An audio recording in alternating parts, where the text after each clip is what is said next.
Hi, this is Keith Davidson from Albertson & Davidson. In this video, I want to discuss the difference between a trustee and executor. What's the difference between those two different titles?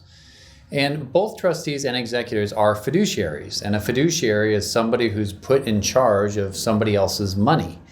And the trustee is a fiduciary over the trust, and an executor is a fiduciary over a probate estate.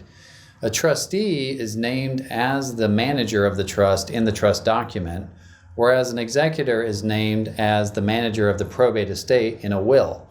If somebody dies without a will, then the person who's appointed is called an administrator, but it's really the same thing. They're the person who's managing the probate estate.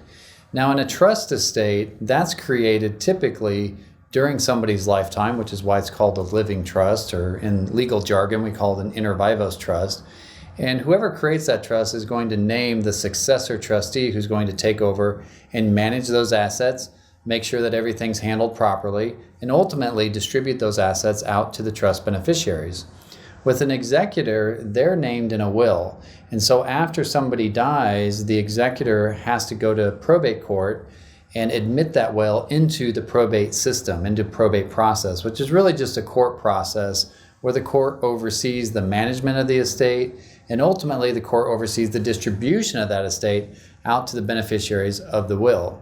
So in many ways, an executor and a trustee serve the same function. They both manage and ultimately distribute the estates that they're in charge of.